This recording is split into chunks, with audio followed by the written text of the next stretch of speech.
The second night in the Tongass, Marcus told me to stop looking at the thermal. Not because it was broken, not because there was nothing on it. He told me to stop because I'd been staring at the same cluster of heat signatures for 6 minutes. And, in his words, I was making it into something it isn't. There were 9 signatures, packed tight, body temperature range, stationary. We were 11 miles from the nearest road and 22 from the nearest town. The client had booked us for a 5-night cryptid expedition into the Alaskan interior. Sasquatch. That's what the brochure said. That's what the website said. That's what the waiver said in 3 places. The client's name was Richard. He was 58, from Scottsdale, and he'd paid $14,000 to be out here. And those 9 signatures were not Sasquatch. I need to back up. Not far. Just enough so you understand what Pinnacle Wilderness Expeditions actually was, because the name made it sound like it had a headquarters. It didn't. It had Marcus. It had a website he'd built on Squarespace. It had me, starting 5 weeks before this trip, hired off a forum post looking for someone with a valid wilderness first responder certification and thermal imaging experience. And it had the clients. The clients were the product, not the cryptids. I didn't know that yet. Not on night 2. On night 2, I was still treating this like what I'd been told it was, a guided backcountry experience for wealthy people who wanted to play Monster Hunter. I'd done dumber jobs. I'd guided elk hunts for guys who couldn't walk a mile without stopping. I'd done a reality TV pilot that never aired where we pretended to find evidence of a cougar colony in Vermont. The cryptid thing didn't even rank. I figured I'd run the thermals, keep the client safe, collect my $2,200 a week, and go home. That was the version of this I was living in for exactly 4 days. Let me tell you about the thermal signatures first, because that's where the job I thought I had started peeling away from the job I was actually doing. 9 heat sources, grouped in a rough oval, not moving. The ambient air temp was 39 degrees. These were reading between 94 and 99. That's a narrow band. That's mammalian. That's large mammalian. The thermal bloom was too wide for anything under 70 pounds. And they weren't moving. Not drifting, not shifting, not doing the subtle sway you see with bedded ungulates. Still, I told Marcus what I was seeing. Gave him the count, the temp range, the bearing 200 meters northwest, across a drainage we'd crossed that morning. He looked at the screen for maybe 3 seconds and said, "Probably a dig site." I asked him what that meant. He said sometimes researchers from the Forest Service tagged thermal decoys in areas where they were studying denning behavior. Said the heat packs they used read in that range and lasted about 72 hours. Said it wasn't uncommon. That was a completely fabricated explanation. I know that now. I didn't know it then. But here's what matters. I almost believed it. I wanted to, because the alternative 9 body temperature stationary heat sources in a cluster at 11 miles from any road required me to think about something I didn't have a framework for. Richard, the client, never saw the thermal. Marcus had a rule. Thermals stayed with the crew. Clients got binoculars, a spotlight with a red filter, and a parabolic microphone that Marcus called the dish. The client experience was sensory, sound and shadow. Marcus ran it like theater. He'd take Richard to a ridge at dusk, aim the dish into a valley, and let the forest do the work. Every branch snap was evidence. Every owl call needed analysis. Richard was having the time of his life. He was recording everything on a phone he'd duct-taped to a monopod. And I was watching 9 heat sources that Marcus didn't want me watching. On night 3, the signatures were gone. I swept the same area for 40 minutes. Nothing. The drainage was thermally empty. I told Marcus they'd cleared out. He said, "Good. Decoys expired." Then he checked his phone, not the satellite messenger we used for emergencies. His personal cell, which should not have had signal. We were deep in the Tongass. Cell coverage ended at the highway. But his phone had signal, and he was reading something on it. And when he saw me notice it, he put it away and started talking about tomorrow's route. That was the first time I felt the floor tilt. Not because of the phone, because of how fast he put it away. That gesture, the casual, too smooth pocket, that's a tell I know. I've seen it on cheating spouses, on guides who cut corners, on outfitters who know the permit's expired. It's the movement of someone managing what you're allowed to see. Night 4, different ridge. Marcus positioned Richard facing south into a valley that dropped about 800 feet over a mile. Good acoustic bowl. The dish was aimed. Richard was recording. I was 200 yards back with the thermal doing a routine sweep. 12 signatures, different location. Same formation clustered, stationary, body temp. But this time they were only 90 meters out. And there was a 13th, separated from the group by about 40 meters, moving. Slowly. On a path that would bring it directly between us and the cluster. I keyed my radio.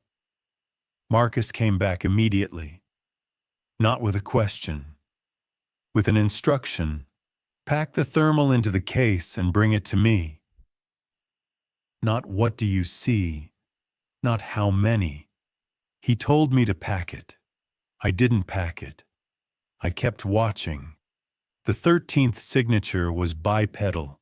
The gate pattern on a thermal is distinctive. You get a rhythmic vertical oscillation in the heat bloom that quadrupeds don't produce. This was a person, walking slowly, deliberately, through dense timber at night, 90 meters from 12 stationary heat sources and 290 meters from us. I radioed Marcus again. I said, "There's a person out there." He said, "Bring me the thermal, Eli." When I didn't respond, he walked back to me. Took maybe 4 minutes. Richard was still on the ridge with the dish, recording. Marcus didn't look at the thermal when he reached me. He looked at me, and he said something I've replayed more times than I want to admit. He said, "The clients don't find anything. That's how this works. They come out here, they have an experience, they go home with stories. You and I make sure nothing interrupts that." I pointed at the screen. 13 signatures, 12 stationary, 1 mobile. Marcus looked. He watched for about 10 seconds. Then he turned off the unit, removed the battery, and put both in his jacket. "We're moving camp at first light," he said. "Richard's going to love it. New terrain, better acoustics." He walked back to the ridge. I stood there in the dark with an empty thermal case and a radio, and no way to see what was 90 meters to my northwest. Here's what I need you to understand about this moment. I was not afraid of a cryptid.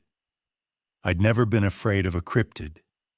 Nothing in the Tongass was going to eat me that I couldn't identify, predict, and avoid. I'm not saying that to sound tough.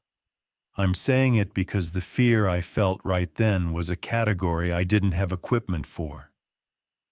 Marcus knew those signatures were there.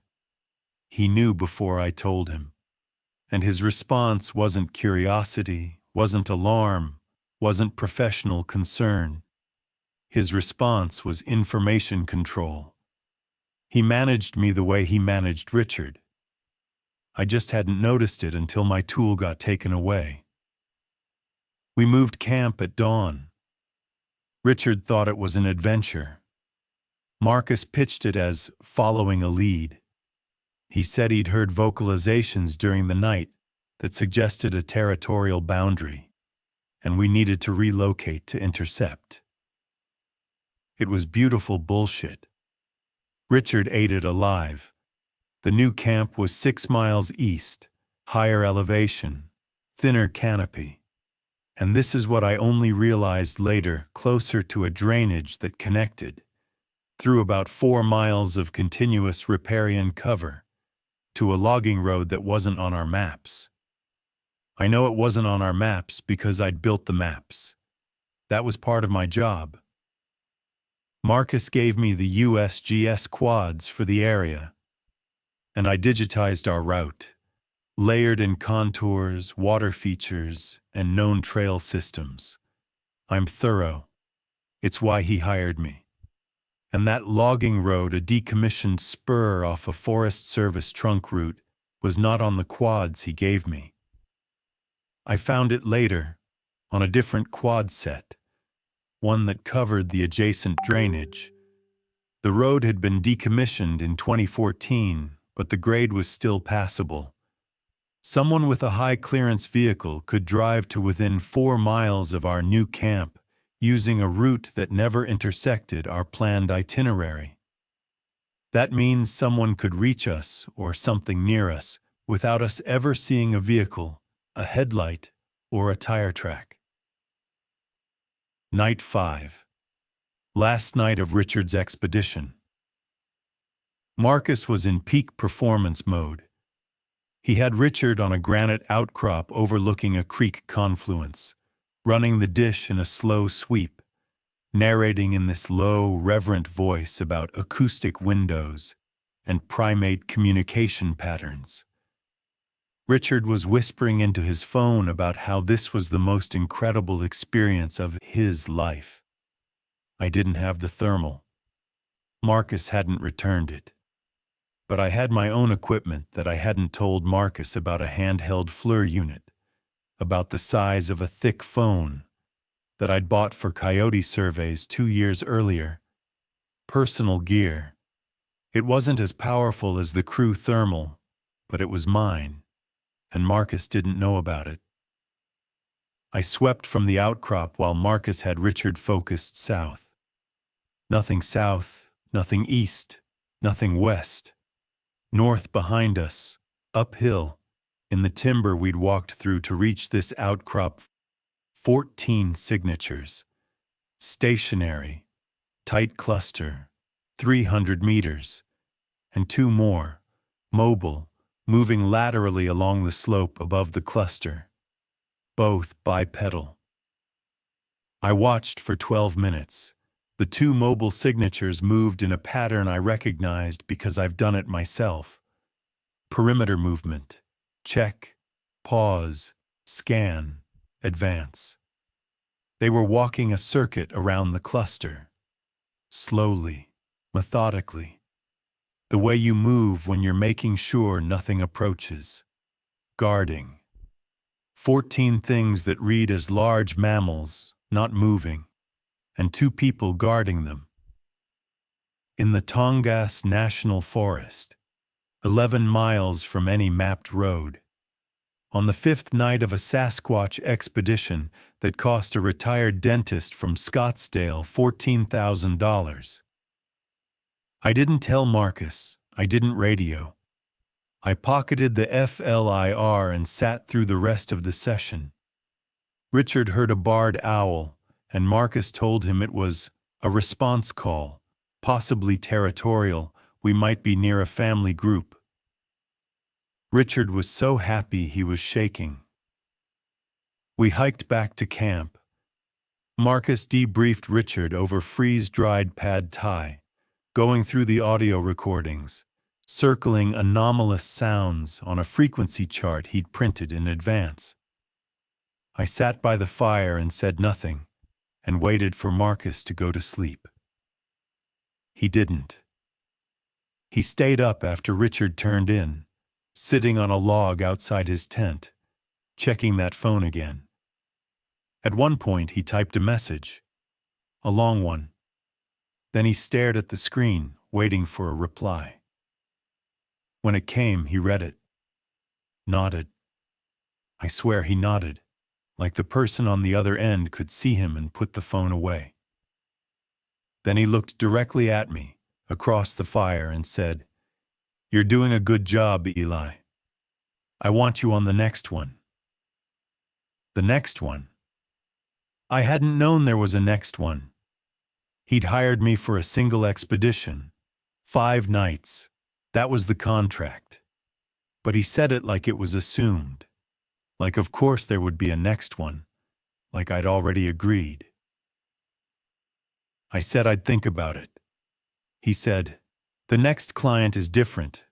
More serious. Bigger budget. You'd clear $4,000 a week." I asked who the client was. He said, "You'll meet them in Ketchikan." That was it. No name, no detail. Just a location and a dollar amount, and the absolute certainty that I'd say yes.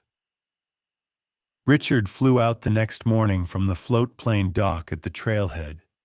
He hugged Marcus. He shook my hand and said this was a life-changing experience. He meant it.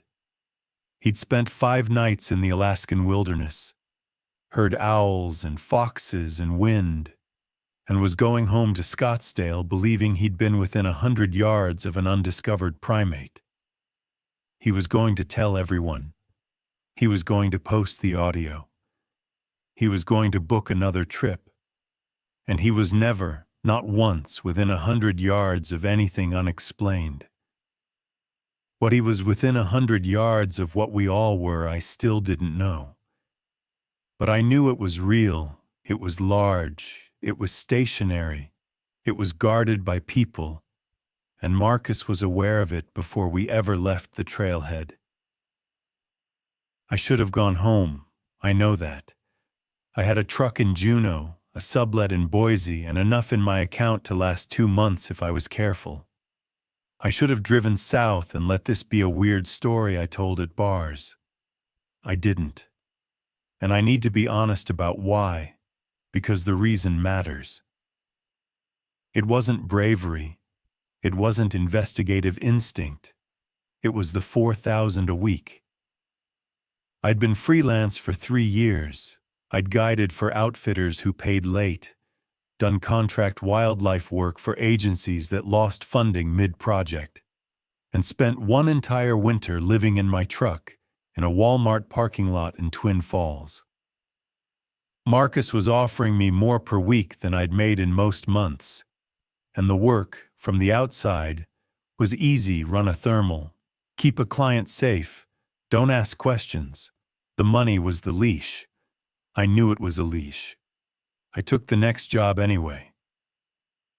2 weeks later, I met Marcus at a marina in Ketchikan. He had a new client. Her name was Donna. She was 44, from Vancouver, and she'd paid Marcus, told me this casually, like it was whether $31,000 for a 7-night expedition. $31,000 for Sasquatch tourism.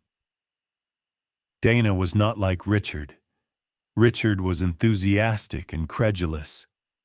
Dana was quiet, precise, and she'd brought her own equipment, night vision, a parabolic better than ours, and a case of trail cameras she said she'd been deploying in the Pacific Northwest for 6 years. She wasn't here for an experience. She was here for confirmation. She had funding. She had a blog with 40,000 subscribers. She had a reputation in a community I didn't know existed. The serious cryptid research community. The people who published papers, maintained databases, and treat this like field biology. And she was, by any measure I could apply, intelligent. Rigorously intelligent. The kind of person who should have been doing real science but had channeled everything into this. Marcus treated her differently than Richard. No theater, no acoustic windows, no reverent narration. With Dana, he was operational. He shared route plans, discussed habitat analysis, referenced sighting databases I'd never heard of. He was performing competence for an audience that could check his work. On the boat ride out, we were going to a different section of the Tongass. Accessed by water, I watched Marcus show Dana a map. Not the maps I'd made, a different set, hand-annotated, marked with symbols I didn't recognize as small circles, X marks, and a series of triangles connected by dotted lines. Donna studied the map for a long time. Then she pointed at one of the triangles and said, "This is new." Marcus said, "Last season." She said, "Confirmed." He said, "Thermal and audio. We didn't get visual." They were talking about sightings, alleged sightings, and Marcus was presenting them to Donna as data verified, cataloged, located.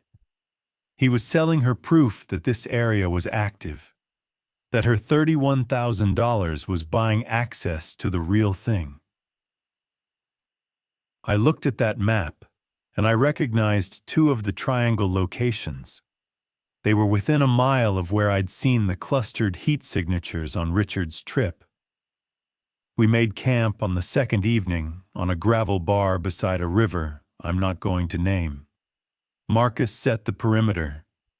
Dana deployed 4 trail cameras in a pattern she clearly had experience with covering approaches, backlit against open sky, angled low for ground-level movement. She worked fast and quiet, like she'd done this hundreds of times. I set up the thermal station. Marcus had given me back the crew thermal, plus a new one higher resolution, longer range. He'd spent money. Whatever this operation was, Donna's trip was a different tier. Night 1 was quiet. Dana sat with the dish for 4 hours and heard nothing anomalous. She wasn't disappointed. She told me over instant coffee at midnight that the first 2 nights were always dead. "They need to adjust to our presence," she said. "They know we're here. They're deciding what to do about it." She said they, the way you'd say it about a neighbor. Factual, present tense. Night 2, I found them. Not the same cluster. Bigger. 19 signatures. Same thermal profile, large mammalian, body temp, stationary. But the formation was different. Not an oval, a line. Stretched along what looked like a bench of flat ground, about 400 meters uphill from our camp, oriented east-west, spaced roughly evenly, like they'd been placed. No mobile guards this time. Just 19 stationary signatures in a line. I showed Marcus. He looked at the screen, and his face did something I hadn't seen before. He smiled. Not a performance smile. Not a client smile, a real one. Small and involuntary, like he'd just gotten a test result he'd been waiting for. He said, "Get Dana." This was new. On Richard's trip, the thermal was crew only. Now he wanted the client to see it. Dana looked at the screen for a long time. She didn't speak. She cycled through the color palettes, white hot, black hot, iron bow. She zoomed. She counted. Then she looked at Marcus and said, "That's the line." Marcus said, "Yes." She said, "How long have you known about this site?" He said, 3 seasons. 3 seasons, at least 3 years. Marcus had been running clients through this area for at least 3 years, and for at least 3 of those years, he'd been observing this, whatever this was. He'd been building a client base, charging escalating prices, and using the thermal data to stratify his customers. Richard, at 14,000, got the theater. Donna, at 31,000, got the screen. I was standing right there and neither of them looked at me. I was equipment. Dinah wanted to approach. Marcus said no, not tonight. He said the protocol he used that word. Protocol was observation from distance on the first contact night. Then reassessment based on behavior. He talked about it like a research methodology. Donna pushed back. She said she hadn't paid $31,000 to look at a screen. Marcus said, and I remember this exactly, you paid $31,000 because I'm the only person who can show you this. If you approach tonight, there won't be a tomorrow night. And tomorrow night is when they move. They move. Donna accepted this. She spent the rest of the night at the thermal station, recording everything, taking notes in a shorthand I couldn't read. At one point, around 3 a.m., one of the signatures shifted, just slightly, a lateral movement of maybe 2 meters. Donna gasped. Actually gasped, like she'd seen a miracle. I went to my tent and lay on my bag and stared at the ceiling and tried to build a rational model. Here's what I had. 19 large heat sources, stationary, in a line, in deep wilderness, observed across at least 3 seasons in varying numbers and formations. Guarded, on at least one occasion, by people on foot. Accessible via decommissioned logging roads to someone with vehicles. Monetized by Marcus through a tiered client system where the depth of access scaled with price. There were 2 possible explanations, and I didn't like either of them. The first was that Marcus was running an elaborate fraud. The heat signatures were artificial, some kind of thermal decoy system, deployed in advance, designed to give clients exactly what they came for. The people I'd seen guarding the cluster were crew members. Marcus was selling a manufactured experience to people willing to pay 5 figures for it. This explained everything except the scale. 19 thermal decoys at body temperature, holding charge in Alaskan wilderness, positioned across a 400-meter line. The logistics were enormous. The cost would eat most of the client revenue. And the decoys I'd seen on Richard's trip were in a different location, a different formation, and a different count. If Marcus was faking this, he was redeploying an entire thermal set between client trips in roadless backcountry and doing it consistently across 3 seasons.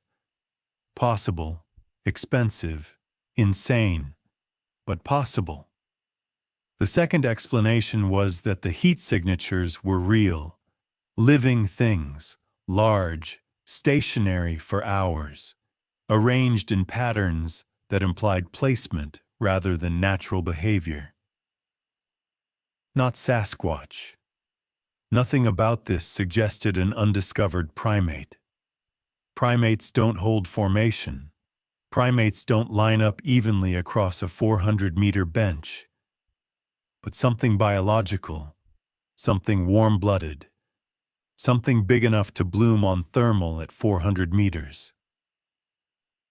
I didn't sleep. Night 3. Marcus woke me at 4 p.m. and told me to pack light. We were moving, not just to an observation point, we were hiking to the bench. Donna's approach. Marcus had approved it. He gave me a set of instructions I want to reproduce exactly, because they're the reason I'm talking to you. 1. No lights. Not even red filter. We move on natural night vision and terrain memory. 2. No sound.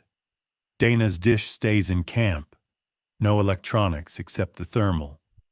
3. I stay on the thermal and call out distance and bearing every 60 seconds. 4. If the signatures begin moving, we stop, immediately, no matter where we are. 5. If we reach 300 meters and the signatures are still stationary, Marcus goes forward alone. 6. Dana and I hold at 300 meters, no exceptions. 7. If Marcus doesn't radio within 20 minutes of going forward, we leave, not back to camp, to the river. We follow the river south to the extraction point, and we call the float plane. I asked him why. He said, "Because I've been to 300 meters before, I've never gone past it, and the last person I sent past it stopped transmitting." He said this to me, not to Donna. He said it quietly, by the cook stove, while Dana was checking her cameras. And the way he said it, not dramatic, not weighted, was the way you say something you've been carrying for a long time and are tired of carrying alone. I asked him who he'd sent. He said, his name was Paul. He was in your role, 2 seasons ago. I asked what happened to Paul. Marcus said, his pack was on the bench, his boots were next to it. The thermal was still running. He wasn't there. I said, you reported this. He said, reported what? That a contractor disappeared in the Tongass? Do you know how many people disappear in the Tongass? I reported him missing. Search and rescue found nothing. Case is still open. He let that sit. Then he said, Paul's thermal was recording when we found it. I have the file. I'll show it to you after tonight. Not before. I should have walked. You know I should have walked. I know I should have walked. The information was now explicit. Someone in my exact role had vanished from the exact location we were about to approach, and my employer had a recording of what happened, and was withholding it as a sequencing decision. But there are 2 things you need to understand about this moment. The first is that Donna was standing 30 feet away, repacking her field bag, and she didn't know any of this. Marcus had compartmentalized. The high-paying client was getting a managed experience, and part of that management was controlling what she knew about the risk. She thought this was research. She thought Marcus was a guide. She thought the worst-case scenario was bad weather and no sighting. The second thing is that Marcus was afraid. I could see it. Not the fear of a con man protecting a scheme that's a different posture, a different eye movement. Marcus was afraid the way field people get afraid. The way a handler looks when the dog alerts and the handler knows what the dog is alerting on. Specific, physical fear of a specific, physical thing. If Marcus was faking the thermals, he wouldn't be afraid. He'd be managing the approach the way he managed the clients theatrically. Instead, he was giving me extraction protocols and telling me about a dead man's boots. We left camp at 9 p.m., full dark, overcast, no moon. The timber was Sitka spruce, tight and tall, and the canopy killed what little ambient light there was. I had the thermal up and running, and within 15 minutes, I had them. 19 signatures, same bench, same line, same spacing, same temperature range. Stationary. I called bearings. Marcus led. Donna followed Marcus. I followed Dana. We moved at a pace that would make most hikers impatient, maybe 300 meters in 20 minutes. Marcus was navigating by terrain features he clearly knew. He'd done this approach before. At 500 meters, something changed. The signatures weren't 19 anymore. They were 17. 2 had vanished. Not moved, vanished. One frame they were there, next sweep, gone. The thermal doesn't glitch like that. A signature that size doesn't just drop out of body temperature range in 5 seconds. It either moved out of the field of view or it ceased to be warm. I called it. 17, down 2, west end of the line. Marcus stopped. He stood still for a full minute. Then he said, "Which end?" "West." He adjusted our bearing. Slightly east, away from where the 2 had disappeared. At 400 meters, I was down to 15. At 350, 13. They were disappearing from the ends of the line inward. Like something was folding it up, closing it, packing. I told Marcus. He said nothing. He kept walking. Donna was breathing hard, but not speaking. She was filming with a small handheld camera, no light, pointed forward into absolute darkness. She'd get nothing on it. She was filming anyway. I understood that. When you can't control what's happening, you record. At 300 meters, I had 9 signatures. The line had contracted to less than half its original length. And then something new appeared on the thermal. Movement. Not from the line or from behind it. Uphill. 2 signatures, bipedal, moving fast along the slope above the bench. Same pattern I'd seen on the first trip. Perimeter guards. But faster this time. Much faster. Marcus saw my face in the glow of the thermal screen. He said, "How many moving?" 2, above the line, fast. Direction? Lateral, east to west. I watched. They're getting between us and the bench. Marcus made a sound. Not a word, a sound, like a punctured tire, a slow release of something pressurized. He said, "We hold." Dana said, "No, we're here. We go forward." Marcus said, "We hold, Dana." "I paid." "I know what you paid. We hold." The 2 mobile signatures stopped. They were now positioned directly between us and the remaining stationary cluster, about 250 meters out. Standing still. Facing our direction, I couldn't tell facing from a thermal, but the orientation of the blooms suggested they'd stopped and turned toward us. We stood in the dark. 3 people in a line. Thermal glow on my face. Donna's camera pointed at nothing. Marcus breathing slow and controlled. For about 2 minutes, nothing happened. Then one of the mobile signatures raised something. An arm, maybe. The bloom extended vertically, held, then swept in an arc. Slow, deliberate, left to right. Behind me, Donna whispered, "Did you see that?" I didn't see it. Not with my eyes. It was pitch dark. I saw it on the thermal. A human figure, 250 meters away, raising an arm and sweeping it in a gesture that looked, on a 4-inch screen in white-hot mode, exactly like a wave. Not a warning wave, not a stop signal, a wave, like greeting. The second mobile figure did the same thing. Arm up, sweep, slow, synchronized with the first, offset by about 1 second.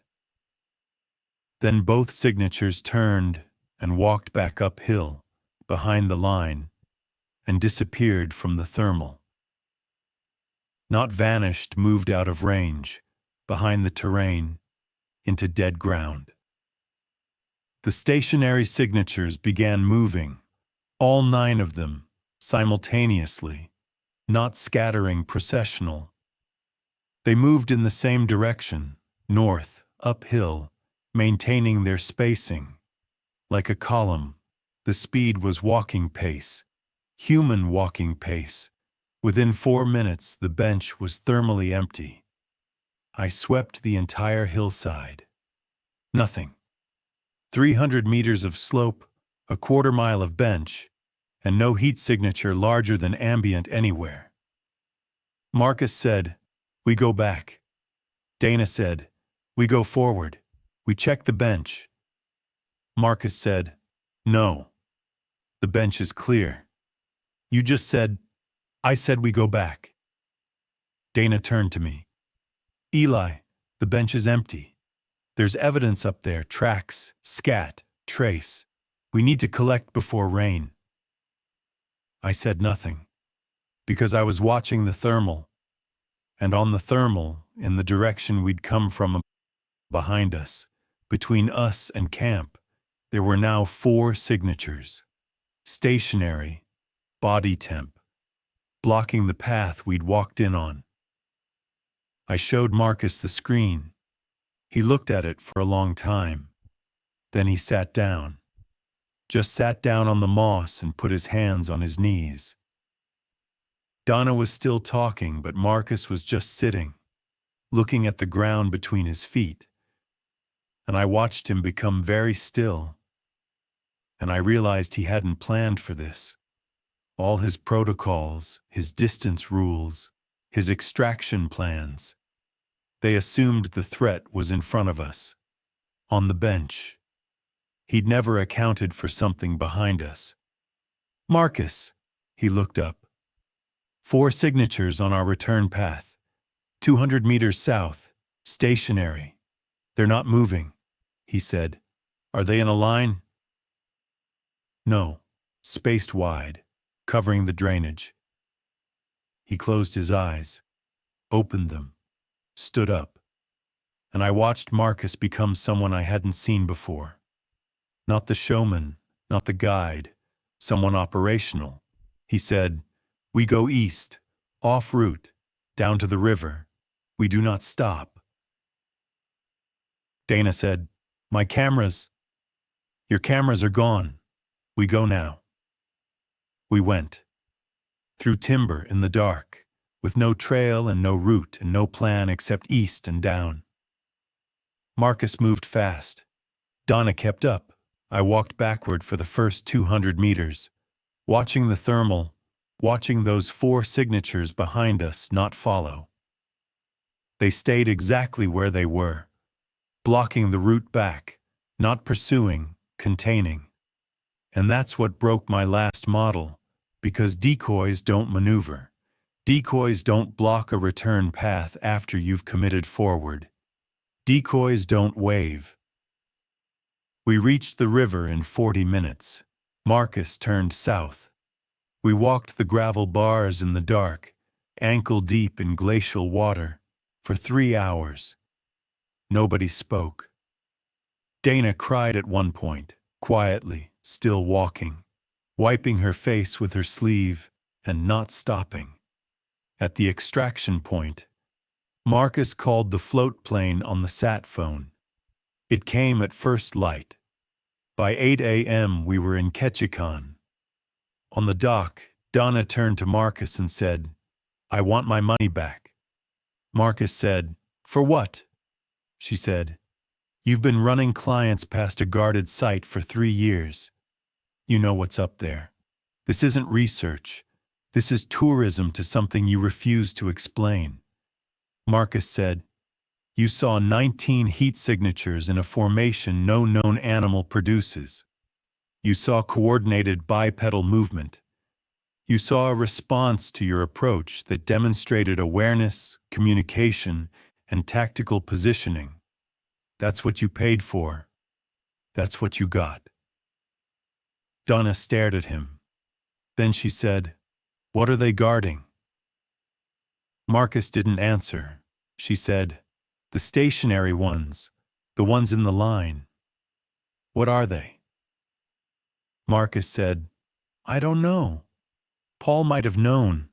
Paul's not here." Donna left. I watched her walk down the dock and get into a truck and drive away. I never saw her again.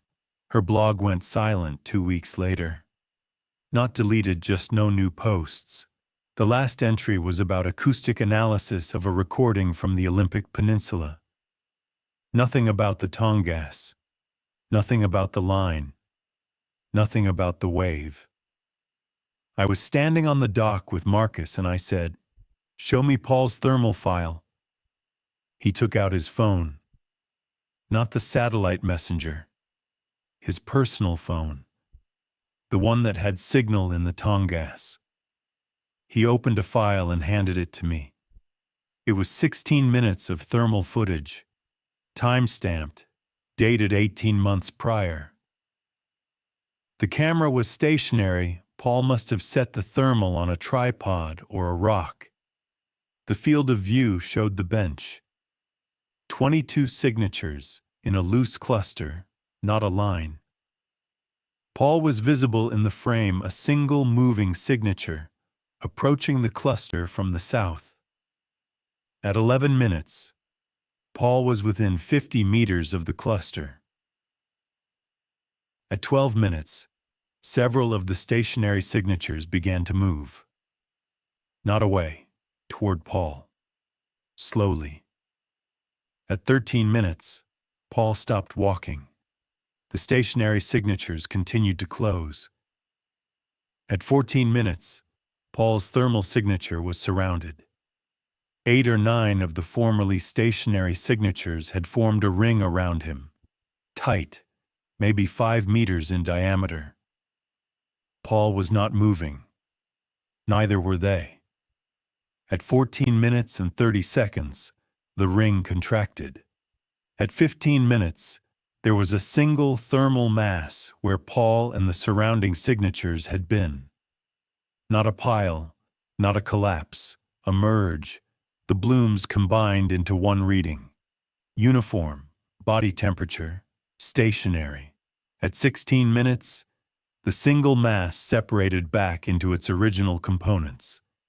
8 or 9 signatures moved back to the cluster. Paul's signature was not among them. The thermal recorded for 4 more seconds after that. Then the file ended. I handed the phone back. Marcus said, "I've shown this to 3 people, a wildlife biologist, a thermal imaging specialist, and a retired SAR coordinator.